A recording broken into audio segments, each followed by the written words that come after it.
All right, let's cut the crap. If you clicked on this video, you're probably convinced that you're destined to die alone, possibly surrounded by half-finished craft projects and an alarming number of Amazon packages that you forgot you ordered. You've officially hit the why even bother phase.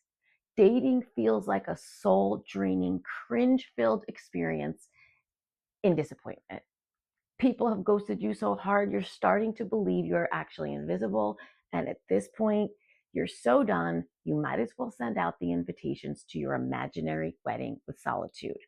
But you are not destined to be alone forever. And before you roll your eyes and close this tab, sit your self sabotaging butt down because we need to talk about what's really going on here. Look, I get it. It's not just about bad dates, misconnections, or people who say they're emotionally available, but have the commitment skills of a wet paper towel. It runs deeper. You've probably been burned by relationships, by friendships, by family. Somewhere along the way, you got the message that you were too much or not enough or just not the kind of person that love sticks to. And so here you are, convinced that being alone is your fate, not just your current situation. But here's what your brain doesn't want to admit. You're not cursed. You're just carrying old wounds that are whispering lies in your ear like a gaslighting ex. And the longer you believe those lies, the more they shape your reality. Let's take a second and fact check the doomsday narrative you've been playing in your head. If you were truly destined to be alone, why do you still crave connection so badly? Why does something in you still hope, no matter how buried under disappointment it is? Spoiler alert, because deep down, you know you're meant for more than this self-imposed isolation. But when you've been hurt enough, it feels safer to pretend you don't care, to convince yourself that love just isn't in the cards for you. And let me tell you something, there is no universal conspiracy against your love life. No secret committee deciding that you and only you get to sit this whole love thing out. You haven't been left out of some cosmic romance club, but you have been repeating a belief system that keeps you stuck. I have worked with countless women, helping them to break free of these patterns. Emily. Emily wasn't just convinced that she was going to die alone, she had already accepted it. She had the whole aesthetic planned out, a subscription to every streaming service known to humankind, a few cats, and one cat that she legit named Mr. Darcy because irony is the last refuge of the perpetually single. She told herself that she was fine with it. Who needs love when you have oat milk lattes and emotionally available TV characters? Except she wasn't fine. Every time she saw another engagement announcement on Instagram, she felt that familiar, bitter little sting. Every time her best friend canceled plans for a date night, she swore she was totally happy for her while also cursing her best friend's thriving love life just a tiny bit. And every time a potential love interest ghosted her, she sank a little deeper into the belief that she was just one of those people, the ones who don't get love, no matter how hard they try.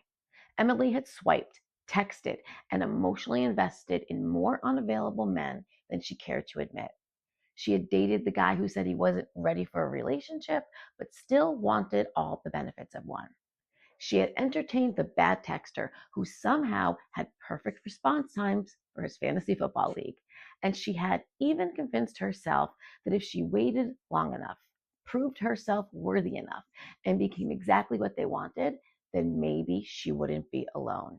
One day, after yet another date with a guy who called himself a free spirit, translation, would never commit, Emily had a rage-fueled meltdown in her car that ended with her throwing her phone onto the passenger seat and yelling, "Why does this keep happening?" In our coaching sessions, we started getting hyper specific about her core beliefs, about her childhood, the abandonment she experienced over and over and over. We got to the place where she realized it wasn't happening to her. She was choosing it, not on purpose, obviously. It's not like she was waking up every morning thinking, you know what would be fun? Another emotionally scarring experience. But deep down, her subconscious was running the show, and her subconscious believed that love wasn't something that stayed. She had been abandoned before by friends, by family, by people who were supposed to have loved her. And that old wound, it had been calling the shots all along.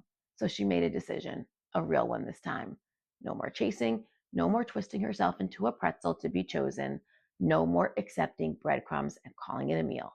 Instead, she got to work on reprogramming her subconscious, and more importantly, she stopped waiting for love to prove her worthy and started acting like she already was, because she was. When you stop believing you're doomed, you stop settling for love that feels like punishment. You're not doomed. You're not broken. And you're definitely not destined to die alone in a pile of cozy blankets, binge watching romance movies while cursing the universe. You just need to start believing in a different story. Okay, now that we've exposed your brain for being a dramatic little liar, let's talk about how to start shifting this belief. Because I'm destined to be alone is not an unchangeable fact. It's a narrative that you can rewrite, and here's how. First, call out the bullshit belief and name it. Start paying attention when this thought starts to come up. Does it hit after a bad date? When you see couples being disgustingly happy in public?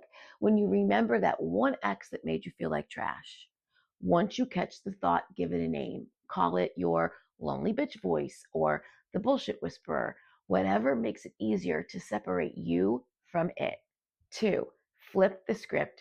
Every time your brain tries to tell you you're destined to be alone, counter it with evidence to the contrary. Think of times that you have felt loved, desired, or simply connected. It does not have to be romantic. It could be a best friend, a family member, a pet. You do attract love, and you will again. 3, stop looking for proof that you're unlovable. Your brain is out here like a detective, collecting evidence that love won't work for you. But what if you flip that? What if instead of assuming every disappointment meant I'll be alone forever, you saw it as proof that the wrong things are clearing out to make room for something better? And 4, take the pressure off dating. Your entire existence does not need to revolve around finding a relationship. You are not a failed human just because you haven't landed your person yet.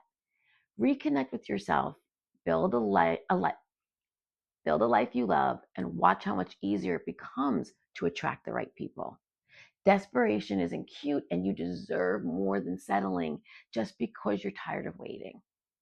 When you stop seeing yourself as doomed and start seeing yourself as worthy, things shift. You stop chasing people who treat you like an afterthought. You stop accepting crumbs when you deserve the whole cake. And suddenly, love doesn't feel so impossible anymore. Because here's the truth. You were never meant to be alone forever, but you were meant to learn how to love yourself first. And once you do, the right people will follow. If this video irritated you a little or a lot, that's good. It means it hit where it needed to. And if you're ready to actually start changing this belief, I've got you. Grab my core beliefs checklist in the description. It's going to help you uncover the sneaky subconscious beliefs that are keeping you in this loop. Also, hit that like button, subscribe, and tell me in the comments what's one tiny piece of proof that you aren't actually destined to be alone. Let's start collecting those receipts together. You've got this. No, you are not destined to be a professional cat lady unless you want to be, in which case, live your best life. See you in the next one.